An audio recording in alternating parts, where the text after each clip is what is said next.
El 70% de la superficie terrestre está cubierta de agua. La historia del descubrimiento de la Tierra por el hombre está en gran parte ligada a la del mar. Desde las frágiles embarcaciones que rodearon las costas mediterráneas a los majestuosos navíos que se lanzaron hacia el Nuevo Mundo, la evolución de los barcos y de los instrumentos de navegación hizo que el hombre ampliara sin cesar las fronteras de los océanos. Frédéric Restañó es físico e investigador en el CNRS. Va a realizar un viaje siguiendo el rastro de sus homólogos lejanos para conocer las técnicas y los descubrimientos científicos que han permitido al hombre navegar cada vez más lejos, hasta liberarse del viento, de las olas e incluso del hielo. Una investigación científica para entender cómo a lo largo de los siglos el hombre ha podido construir barcos, desafiar a las tempestades y sumergirse en los abismos para conquistar los océanos. Conquistar los océanos.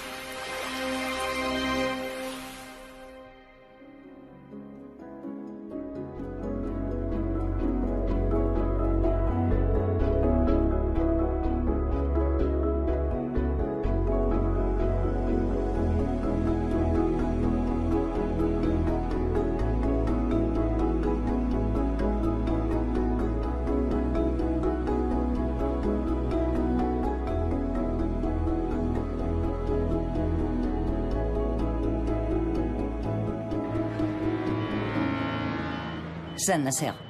En los astilleros STX se construyen gigantescos cruceros.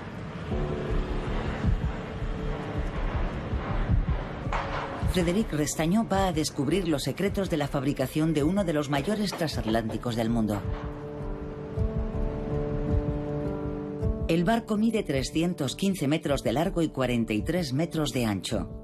Con un calado aéreo, es decir, la distancia entre el punto de flotación y la parte más alta del barco, de 65 metros. Una auténtica ciudad flotante que puede acoger a 7.000 pasajeros.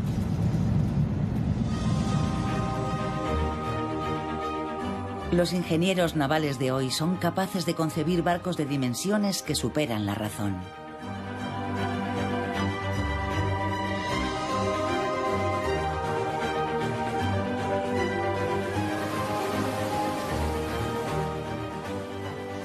¿El tamaño de este barco no se puede superar o se pueden hacer barcos más grandes?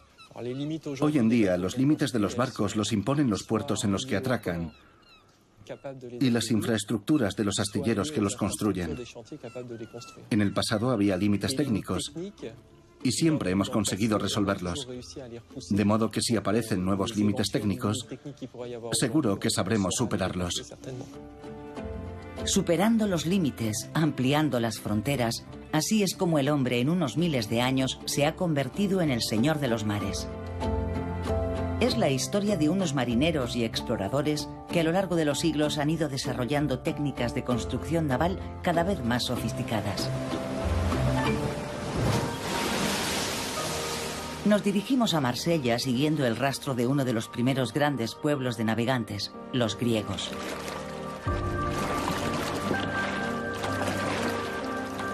En el siglo VI a.C., unos colonos procedentes de Focea, ciudad griega de Asia Menor, llegaron en barco y fundaron Masalia.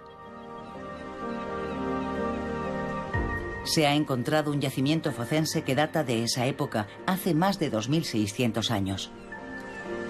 Algunos especialistas en arqueología experimental la han reconstruido de forma idéntica.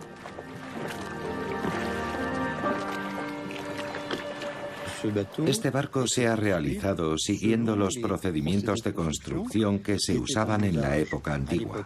La gran particularidad es que se trata de un barco totalmente ensamblado mediante ligaduras. Es lo que se conoce como un barco cosido. Deben saber que la construcción de un barco así necesita 5.000 horas de carpintería y 3.000 de ligadura.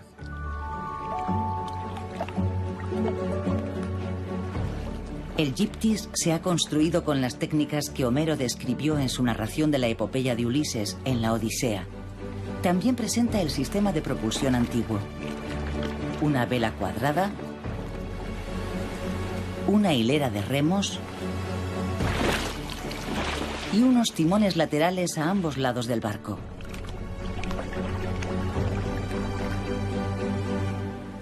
Entonces, ¿con este barco se podía ir a la conquista del mundo conocido en aquella época? No precisamente. Estamos en un barco costero local. Sus 10 metros le confieren cierta capacidad de carga para salir de pesca, para el abastecimiento de proximidad, para transportar personas. Era un poco como la furgoneta de nuestros días. Pero existían otros barcos. Por ejemplo, los colonos griegos navegaban en pentecónteros, lo dice el historiador griego Heródoto. Eran unas naves de 50 remeros de unos 25 o 30 metros de longitud y que seguramente eran barcos cosidos construidos siguiendo el mismo procedimiento que este. Así pues, los focenses habrían explorado todo el Mediterráneo y colonizado Marsella a bordo de largas naves hechas con tablas de madera cosidas.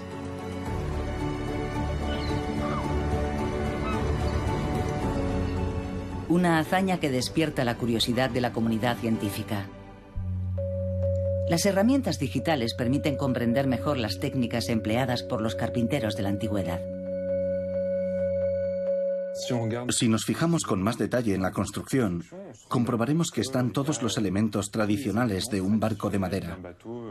Tenemos una estructura axial, la quilla, que es una pieza longitudinal de madera resistente, a la que añadimos dos elementos, el codaste en la parte trasera y la roda en la parte delantera. El conjunto constituye la columna vertebral del barco. A partir de la columna vertebral, vamos colocando el forro, es decir, las tablas que forman el exterior del casco del barco, y después se ponen los refuerzos transversales.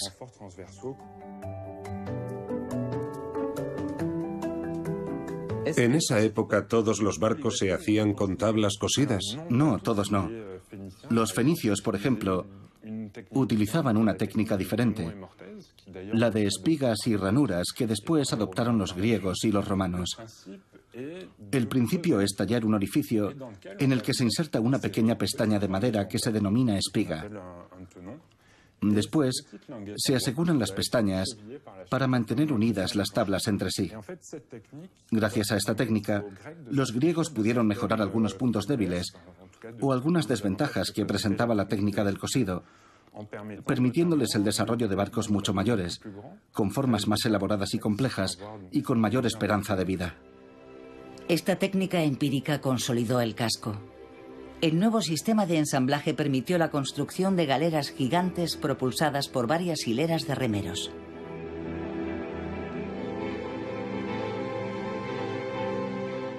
¿Qué conocimientos científicos se tenían en aquella época? Bueno, hubo algunas figuras como Arquímedes que en su Tratado de los Cuerpos Flotantes desarrolló una serie de pequeños problemas matemáticos sobre los barcos. En el siglo III a.C., el científico griego Arquímedes estableció el principio fundamental de la hidrostática. En su Tratado de los Cuerpos Flotantes explica que en razón de la gravedad, cuando un barco navega, su peso lo atrae hacia abajo, pero al mismo tiempo la presión del agua ejerce unas fuerzas sobre toda la superficie sumergida del casco.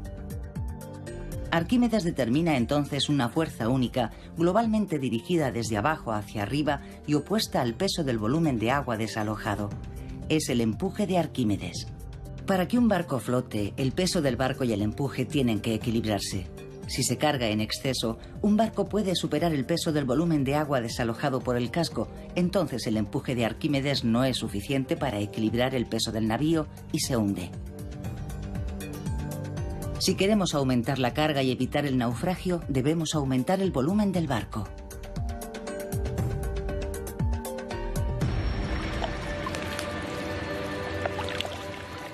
Durante toda la antigüedad, el mundo conocido se limitaba al Mediterráneo. El océano era temido y todos lo creían infranqueable. En aquella época, la ausencia de mapas y de brújula exigía prudencia a la mayoría de los marinos y navegar de puerto en puerto sin perder de vista la costa. A medida que se fue desarrollando el transporte marítimo, los antiguos fueron creando sistemas de señalización para facilitar la navegación. Frédéric Restañó se dirige a Ouessant. Se trata de la isla más occidental de Francia, situada a 20 kilómetros de la costa de Finisterre, en la región de Bretaña.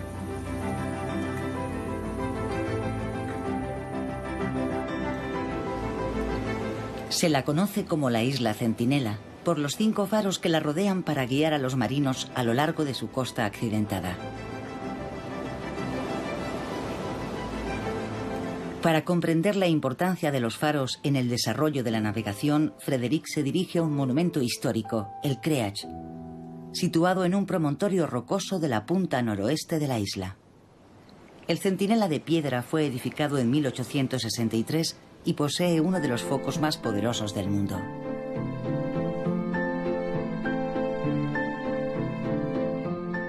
¿Desde cuándo hay faros? Desde la antigüedad, el faro en el que todos pensamos es el de Alejandría, una de las 7 maravillas de la antigüedad, construido sobre un islote llamado Faros, al que precisamente le deben el nombre todos los demás. Fue construido en el siglo III a.C. y desapareció en un terremoto en el siglo XIV. ¿Cómo se ha llegado del faro de la antigüedad a Ouessant, que es un faro moderno? Ha habido varias etapas. Primero, Faros fue un fuego al aire libre, una hoguera alimentada con madera, sencillamente. Después llegó el carbón, luego las lámparas de aceite y por último la electricidad, con la lente de Fresnel. En 1821, Agustín Fresnel, físico francés ingeniero en la Comisión de Faros, propuso sustituir los reflectores metálicos por lentes a escala. Dichas lentes están formadas por un disco central convexo y unos anillos concéntricos que desempeñan el papel de prisma. Al salir de la lente, los rayos que han sido desviados por los anillos concéntricos son paralelos entre sí y están orientados en la misma dirección. Este procedimiento permite evitar la difusión de la luz. Resultó ser tan eficaz que la lente de Fresnel fue equipando progresivamente todos los faros del mundo. Con estas lentes la luz llegará muy lejos. 32 millas, y si una milla marina equivale a 1852 metros, son casi 60 kilómetros. Es el más potente de Europa.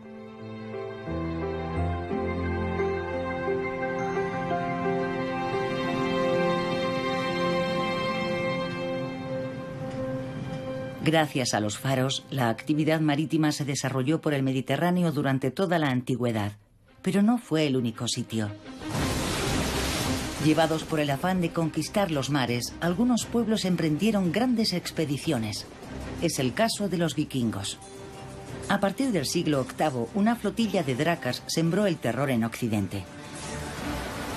Después de Europa occidental, estos navegantes excepcionales exploraron el Atlántico Norte, colonizando Islandia y Groenlandia. En abril de 2016, el Draken Harald Harfrash reprodujo su viaje más increíble, el que les llevó a América hacia el año 1000, es decir, 5 siglos antes que Cristóbal Colón.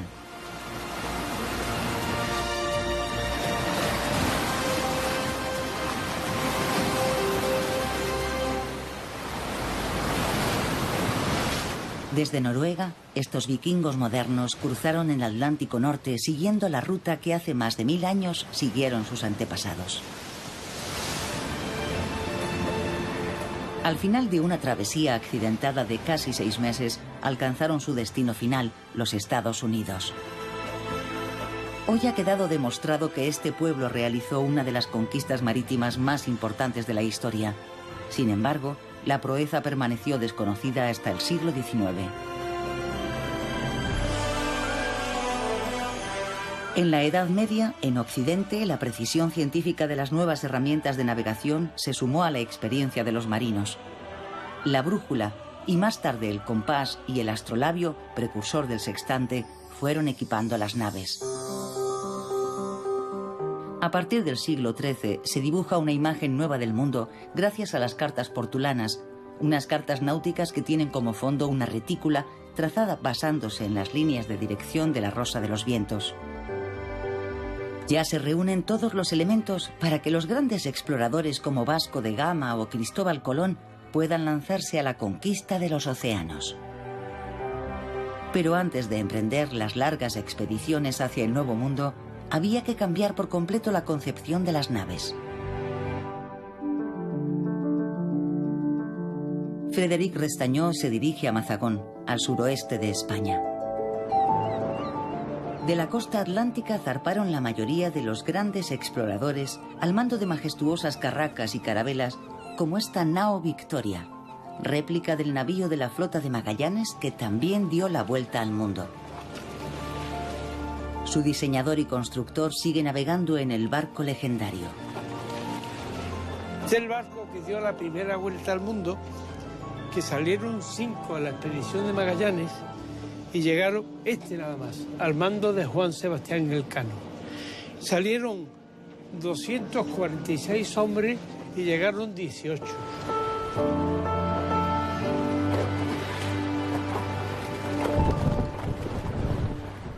A diferencia de las barcas de la antigüedad, en la nao Victoria los remos han desaparecido, dejando espacio a 4 mástiles y casi 300 metros cuadrados de velamen.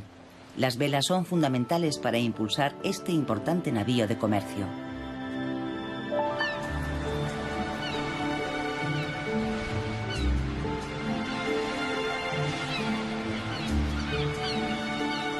¿Cómo supo cómo se había fabricado el barco? No hay planos de barcos de este tipo en aquella época, y esto tuvo una investigación previa que ha durado 3 años, entre archivos, bibliotecas, museos, porque hay unos libros españoles del siglo XVI en los que hablan ya te explican cómo lo construían, cómo unían las maderas, cómo cortaban las maderas, todo eso está perfectamente explicado. En el momento que empieza a aumentar el tamaño del barco, hay que darle rigidez. Rigidez, que el barco no se rompiera con las olas, que el barco, si le daba un golpe de mar muy fuerte, no rompiera, y eso no se conseguía sin cuadernos.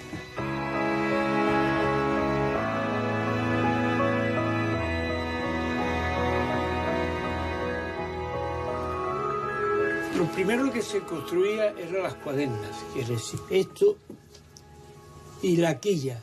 Esto, ¿no?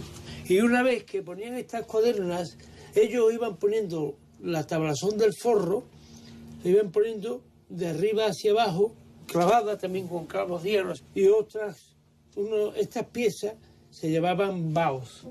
Y esto hacía una viga, hacía una viga muy rígida.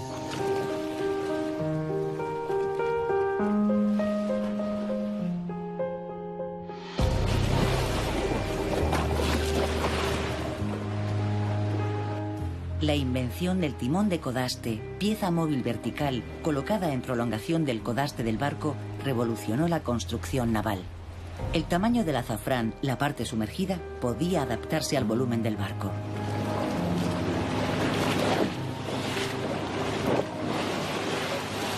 Ahora está dirigiendo el barco, pero no veo ninguna rueda. No. El pinzote ese fue antes de la rueda.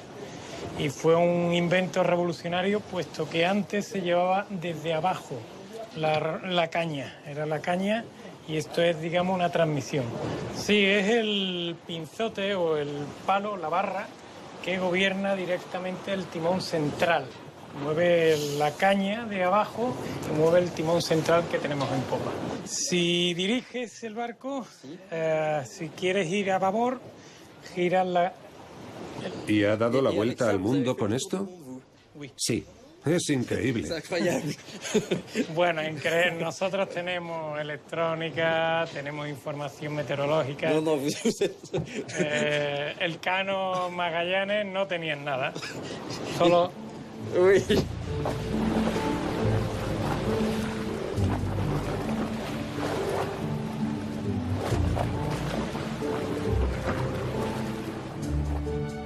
En 1519, la flota de Magallanes levó anclas en Sevilla para descubrir la ruta occidental hacia las Islas Molucas o Islas de las Especias, situadas en la actual Indonesia. La expedición cruzó el Atlántico hasta Brasil, bordeó América del Sur y descubrió un paso hacia el Pacífico, el famoso Estrecho de Magallanes.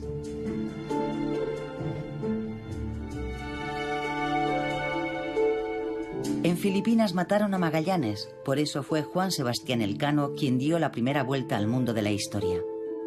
A su regreso a Sevilla, después de 3 años de viaje, aportó la prueba formal de la redondez de la Tierra.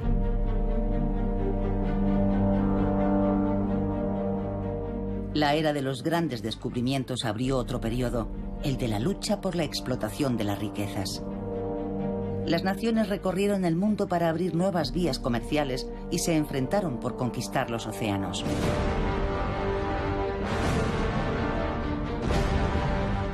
El Renacimiento consagró al galeón y luego a las fragatas, barcos de guerra con varias hileras de cañones. Pero la carrera por la superioridad naval y el aumento del tamaño de los barcos se acompañaron de un aumento del número de naufragios. Era frecuente la falta de estabilidad por la mala distribución de la carga. El ejemplo más impresionante fue el naufragio del Vasa en 1668. El rey de Suecia lo había encargado para que fuera el barco más poderoso jamás construido, pero naufragó con la primera ráfaga de viento nada más salir del puerto de Estocolmo. A finales del siglo XVII urgía trabajar sobre la estabilidad de los barcos. Pierre Bouguer, matemático y físico francés, publicó la solución en el Tratado del Navío, primera síntesis de arquitectura naval. Esta obra aportó el complemento indispensable al principio de Arquímedes para calcular científicamente la estabilidad de un barco. Cuando un barco sale al mar, se balancea, por las olas o el viento en las velas. Cuando el barco se inclina, la modificación del volumen de agua desplazada por el casco conlleva una variación del centro de empuje de Arquímedes. El conocimiento de la posición del centro de empuje y el progreso de las matemáticas permitieron a Pierre Bouguer calcular con precisión la posición del metacentro, permitiendo predecir la estabilidad del barco.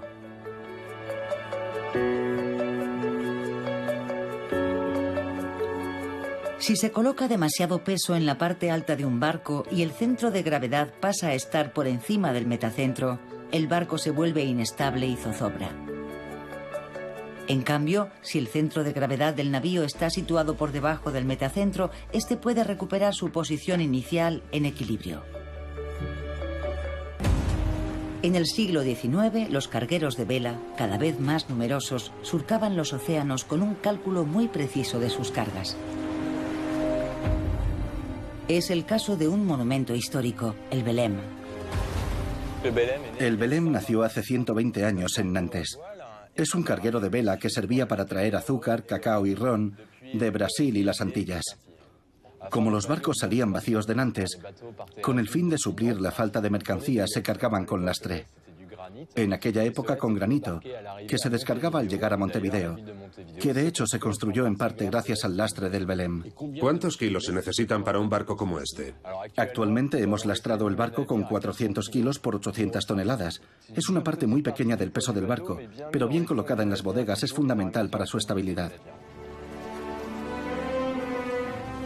Si en aquella época el Belém embarcaba hasta 675 toneladas de mercancías, hoy uno de los últimos vestigios de la edad de oro de la vela es un barco escuela.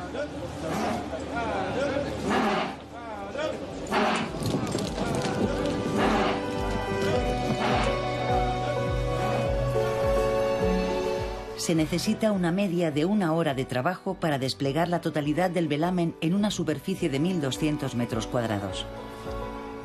Lo que diferencia a este barco del antiguo es que la vela está fragmentada en varias piezas. El Belém tiene 21 velas, así que podemos determinar qué vela desplegamos o no según las condiciones.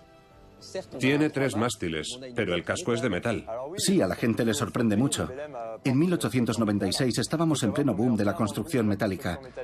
Y estos cascos tienen una gran ventaja sobre los cascos de madera en muchos terrenos. Por ejemplo, el barco es más sólido. Un casco de metal puede romperse, pero no se afloja como le sucede al de madera. Y la relación longitud-anchura es mucho más importante en un casco de metal, lo que nos permite tener navíos mucho más largos y más rápidos. Tenemos un barco de transición. Cuando el vapor empezó a ganar importancia, la mayoría de estos grandes veleros cesaron su actividad después de la guerra.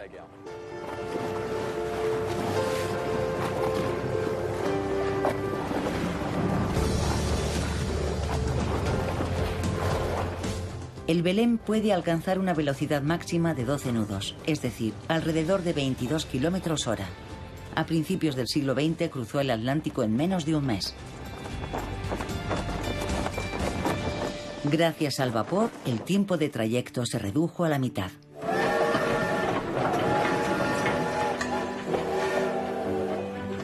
La revolución industrial desencadenó una competición para construir el barco más rápido y moderno. Tras la máquina de vapor, los constructores desarrollaron el motor diésel, que fue ganando potencia con el tiempo. Pero la velocidad tiene sus límites. Los barcos se toparon con la resistencia del agua. A principios del siglo XX, para poder concebir barcos más rápidos, William Froude, padre de la hidrodinámica experimental, desarrolló un método de prueba basado en una maqueta remolcada en una gran extensión de agua. Había nacido el primer canal de ensayos hidrodinámicos. Las leyes de la hidrodinámica presentan propiedades de similitud. Los resultados obtenidos en maquetas pueden extrapolarse a navíos de tamaño natural. Modelos reducidos a escala 1/20 son sometidos a pruebas de propulsión y resistencia en condiciones extremas.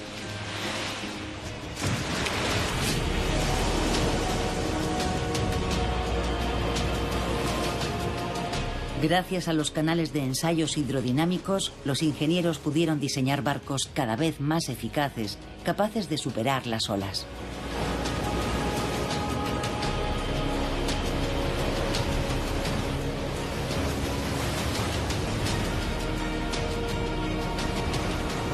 Pero al hombre todavía le quedaba un combate por librar para dominar todas las aguas del globo terrestre, la conquista de los polos.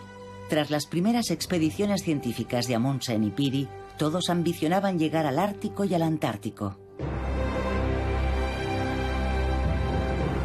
Se abrieron rutas comerciales permanentes a través de las aguas congeladas.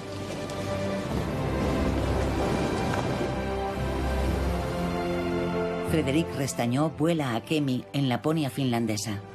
La pequeña ciudad portuaria se encuentra en el extremo norte del Báltico, en el Golfo de Botnia.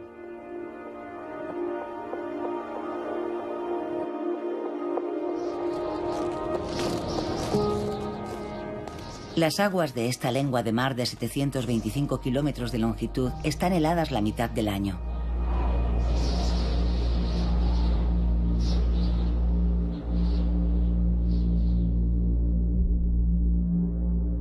Aquí es donde está amarrado el Sampo, un imponente rompehielos de 75 metros.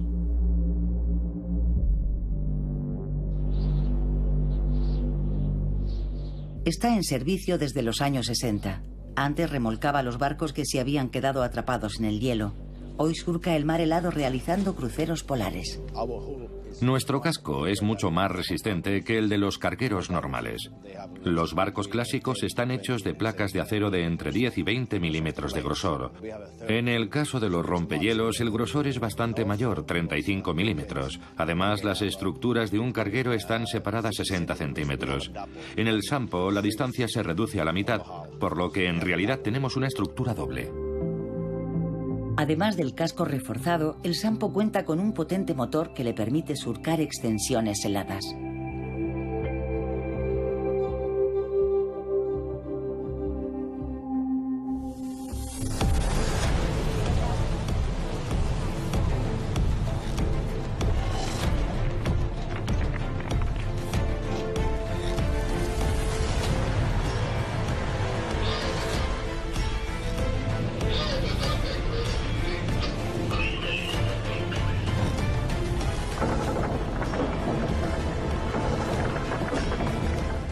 ¿Cómo se obtiene la potencia necesaria para propulsar este monstruo de 3.500 toneladas de acero?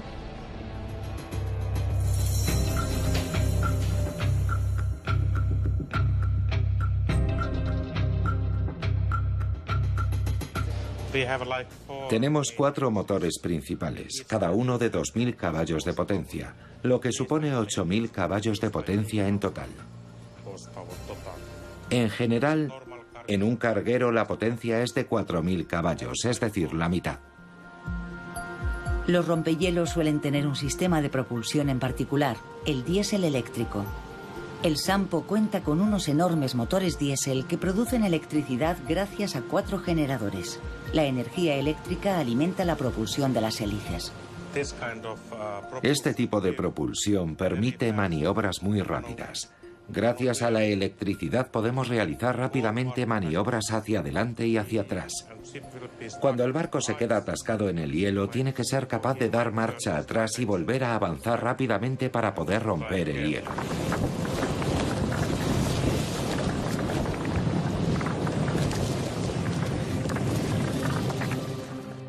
¿Cómo consiguen romper el hielo estos barcos? El Sampo pesa el triple que un carguero del mismo tamaño, porque para romper el hielo se necesita un peso mucho mayor. Si lo comparamos con los barcos clásicos, la forma del casco es redondeada como un huevo. No hay quilla. Eso le permite subir con mayor facilidad al hielo para romperlo. Los bloques de hielo se deslizan bajo el barco y a continuación las hélices los empujan hacia alta mar.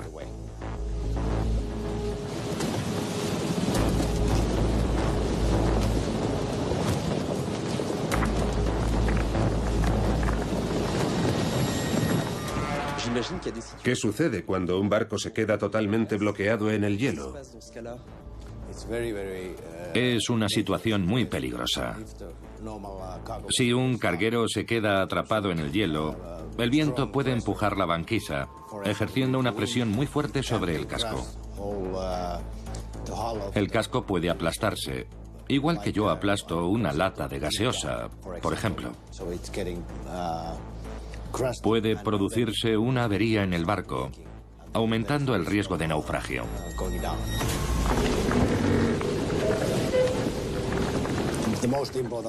La función más importante del rompehielos es asistir a los cargueros que se quedan bloqueados en el hielo. El rompehielos abre un camino a través del hielo marino para remolcar posteriormente al barco hasta una zona de navegación más segura. ¿Cuál es el máximo espesor que puede romper? El Sampo está diseñado para romper hasta 1,20 metros de hielo. Es la situación más extrema que podemos encontrar en el mar Báltico. Pero existe una clase de barcos denominada clase polar que pueden romper hasta varios metros de espesor de hielo. Hace más de un siglo que la ciencia contribuye al acceso a zonas extremas.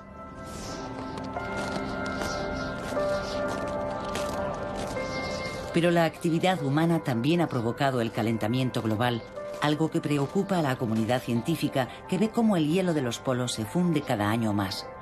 Los míticos pasos del noroeste y del noreste, en los que tantos exploradores rompieron sus barcos, van abriendo poco a poco sus puertas.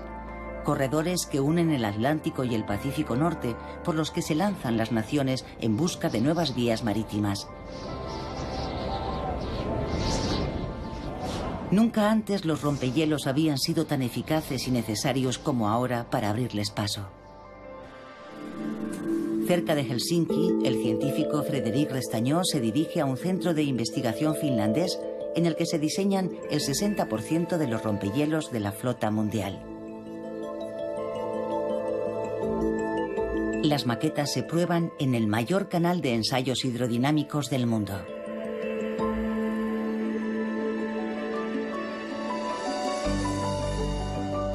Hoy los ingenieros someten a prueba un modelo reducido de 5 metros de longitud, equivalente a un rompehielos de 1000 metros de longitud. En cuanto a la delgada capa de hielo de 14 milímetros, corresponde a una capa de 1 metro de espesor. El experimento se lleva a cabo para medir las fuerzas que se ejercen sobre las hélices.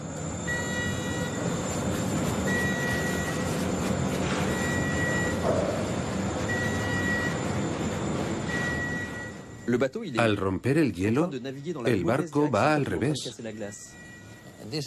En realidad, se trata de un rompehielos reversible. Si el mar no está helado o la capa de hielo es muy delgada, avanza normalmente. Pero si la capa de hielo es gruesa, va marcha atrás. Es muy difícil desarrollar un barco que sea igual de eficaz en el agua que como rompehielos. La ventaja de este es que tenemos dos barcos igual de eficaces reunidos en uno solo. Un concepto posible gracias a una nueva generación de hélices. Los ingenieros han trabajado sobre la maniobrabilidad de los barcos para mejorar la propulsión a través del hielo.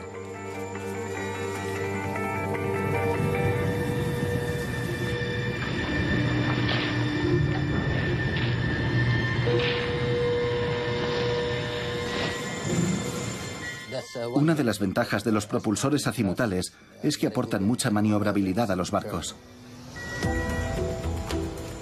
La rotación permite a los rompehielos dar marcha atrás en pocos segundos.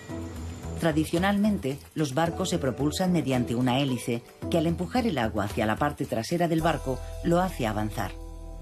La potencia imprimida por el motor se transmite a los árboles de transmisión y después a la hélice. Pero para dirigir el barco se necesita un timón. En la segunda mitad del siglo XX se inventó el propulsor azimutal. La hélice podía girar 360 grados. Este sistema orientable permitió maniobras más rápidas y precisas.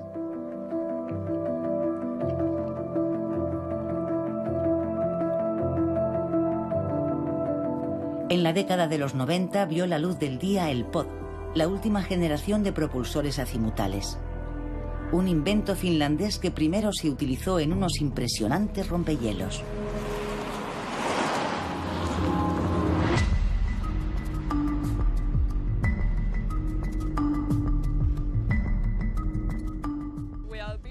Fabricamos pods para los mayores transatlánticos, los mayores rompehielos y grandes supertankers.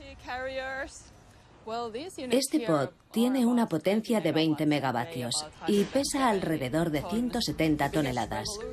La auténtica revolución, lo que lo diferencia de un propulsor mecánico, es el motor eléctrico que ponemos en la barquilla que hay en el exterior del casco.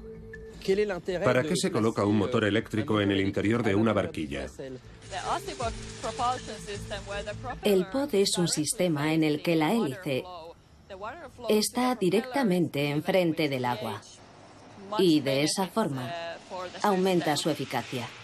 En cuanto al consumo de energía, ¿cuál es el ahorro? Depende del tamaño del barco. Pero en el caso de un transatlántico tipo, se ahorra un 5% de energía. Y existen más ventajas en la distribución general del barco. Como el motor se coloca en el exterior del casco, deja espacio libre para la distribución interior. En los cruceros, por ejemplo, deja espacio para más camarotes. Y en un carguero, más espacio para la carga. En realidad, se aumenta la carga útil. Ahorro de energía y de espacio se han convertido en una preocupación capital en un sector que garantiza el 90% del comercio mundial. Cada año, cerca de 90.000 navíos surcan los mares, transportando más de 10.000 millones de toneladas de carga. La lucha por la monumentalidad ha alcanzado su punto culminante con unos buques portacontenedores y unos cruceros de varios cientos de metros. ¿Qué retos han tenido que superar los ingenieros para construir estos auténticos monstruos de los mares? Regresamos a Saint-Nazaire. Vamos a entrar en las entrañas de un crucero gigantesco. Más de 2.500 obreros trabajan cada día en esta ciudad flotante, cuya superficie es de 180.000 metros cuadrados. Estamos en el corazón del barco, en el paseo principal por el que caminarán los pasajeros durante el crucero. Parece muy largo. Mide entre 90 y 100 metros de largo.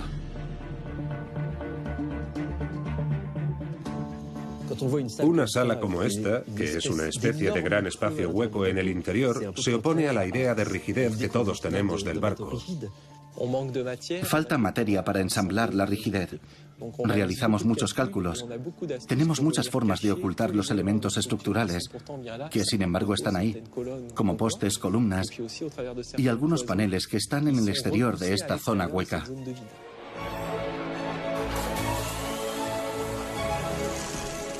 ¿Qué es lo que garantiza la rigidez del barco? Usamos acero para construir los barcos, que es un material que garantiza la rigidez, y utilizamos puentes que confieren rigidez al conjunto.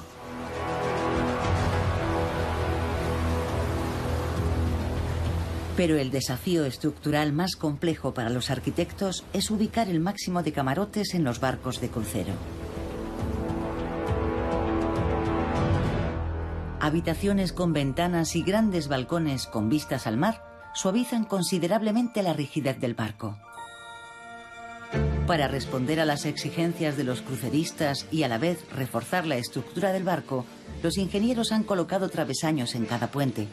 Entre los refuerzos de acero están los 2.246 camarotes del crucero.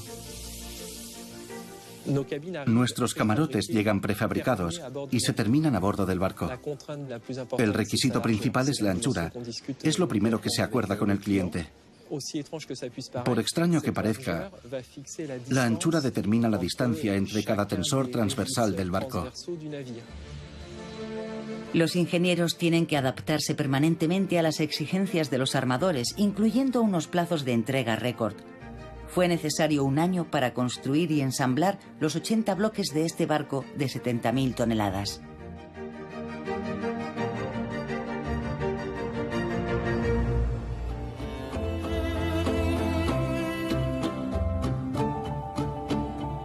En el espacio de unos miles de años, el hombre ha pasado de frágiles embarcaciones a auténticas ciudades flotantes, dominando al mismo tiempo toda la superficie de las aguas del globo terrestre.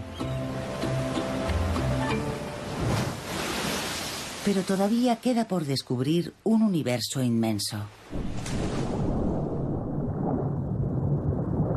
El mundo submarino, nuevo territorio de exploración, de conquista y de ensueño. Durante siglos las profundidades han inspirado a escritores. El más visionario, Julio Verne, escribió las aventuras del capitán Nemo en sus 20.000 leguas de viaje submarino. Los protagonistas de esta novela de aventuras exploraban el fondo de los océanos equipados con escafandras, una tecnología que en el siglo XIX estaba dando sus primeros pasos. Antes de la escafandra autónoma de Cousteau-Gagnan, el mar era un espejo de 360 millones de kilómetros cuadrados. Realmente no llevamos mucho tiempo explorando para conocer la vida submarina. Cristóbal Colón aportó al mundo occidental América, con sus indios, dicho sea de paso. Pero América no es muy grande. Cousteau nos abrió 3/4 partes de nuestro planeta. 360 millones de kilómetros cuadrados de superficie. Un volumen rico en miles de especies extraordinarias. Ese es el legado de Cousteau. En inmersión, la presión suele expresarse en bares. En la superficie, la presión atmosférica es de alrededor de 1 bar, que corresponde más o menos a 1 kilogramo por una superficie de 1 centímetro cuadrado. Cuando el submarinista desciende, la presión aumenta alrededor de 1 bar cada 10 metros. Los pulmones se comprimen. Para que no se aplasten, es necesario que el aire respirado se oponga a esta compresión. En 1943, el comandante Cousteau y Émile Gagnan crearon un descompresor. El sistema expande el gas fuertemente comprimido en la botella y se lo suministra al buzo a la presión del agua que le rodea.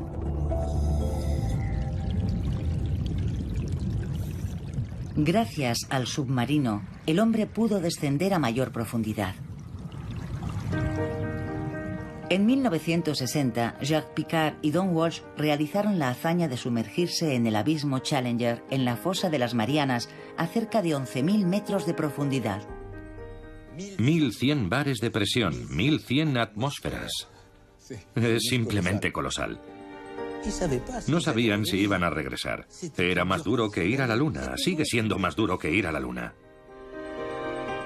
Además de ser toda una hazaña, la inmersión histórica demostró la existencia de vida en las zonas abisales.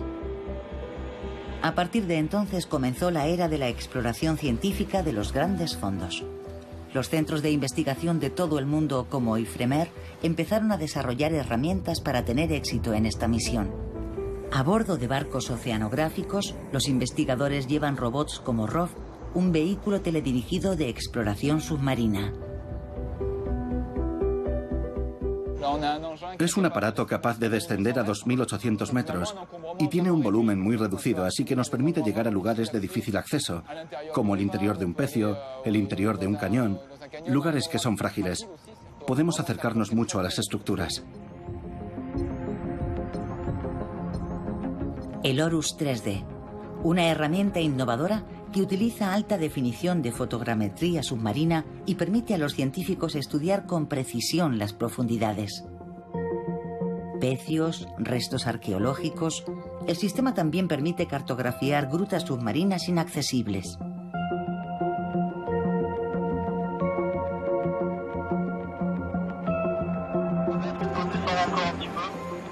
Vale, recibido. El equipo sumerge el robot ROV en el cañón de Casideñ, en el Parque Nacional de Calanque, un espacio natural protegido.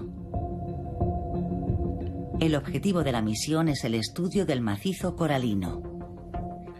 El aparato ha llegado al fondo. ¿A qué profundidad estamos? Estamos a poco más de 200 metros, 205, que no es poco. 20 bares.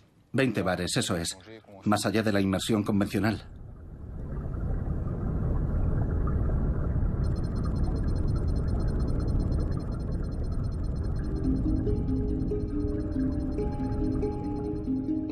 ¿Es el resultado que hemos visto antes?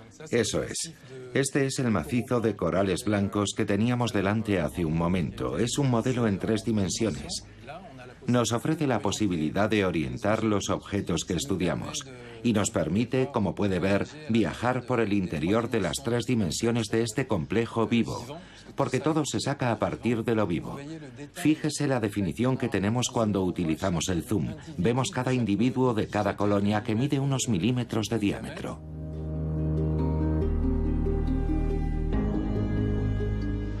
Tener unos archivos en 3 dimensiones permitirá en el futuro volver a estos puntos que hemos identificado y saber si ha crecido, si ha muerto, si se han instalado otras especies. Poco a poco iremos sabiendo más sobre la distribución de la biodiversidad, especialmente en las profundidades.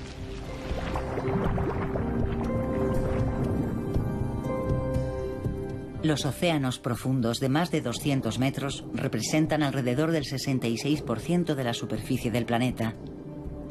Han permanecido inaccesibles durante mucho tiempo, pero ahora están al alcance del hombre. Y en 1977 desvelaron su mayor misterio. En la dorsal oceánica de Galápagos, en la frontera entre 2 placas tectónicas, un grupo de geólogos americanos y de científicos franceses del IFREMER descubrió manantiales hidrotermales, manantiales de agua caliente procedentes de las entrañas de la Tierra. Atónitos, los científicos habían encontrado una profusión de vida en el entorno hostil de los volcanes submarinos.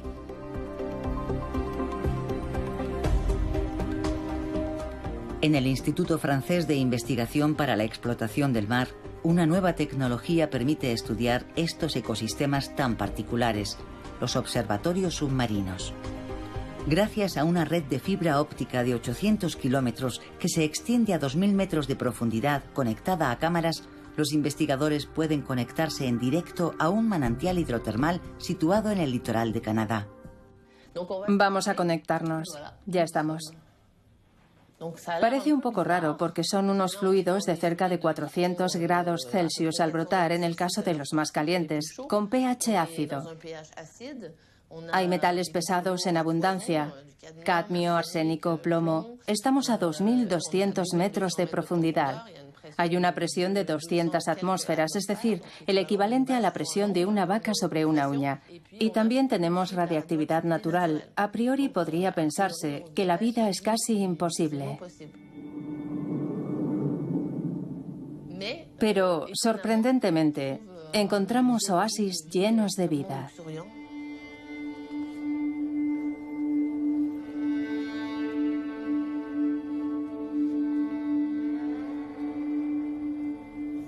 ¿Qué temperatura tenemos? Tenemos unas temperaturas no muy fuertes. Estamos por debajo de los 20 grados Celsius a nivel de la fauna. Las grandes fumarolas submarinas negras tienen varios cientos de grados Celsius. Lo que sucede es que los fluidos muy calientes, al entrar en contacto con el agua de mar, que está fría, producen la precipitación de todos los elementos químicos que se encuentran en dichos fluidos. Esta precipitación va formando progresivamente grandes montes de sulfuro sobre los que viven diferentes animales. Tenemos al lado un mundo totalmente desconocido. Ustedes son los nuevos exploradores. Sí, pero de nuestro planeta, que es lo más sorprendente. Apenas conocemos entre un 5 y un 10%. Es mucho lo que nos queda por explorar. ¿Llegaremos algún día a tener un conocimiento perfecto de este mundo misterioso que durante siglos ha atraído y apasionado a científicos y exploradores? No conocemos nada del universo marino. Hay innumerables cosas por descubrir, por describir y por comprender. Nos sumergimos en un infinito vertiginoso. Vertiginoso.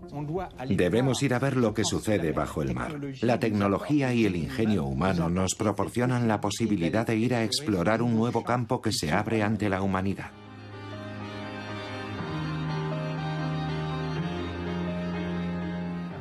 La farmacología del mañana vendrá en parte del mar. La comida del futuro vendrá en parte del mar.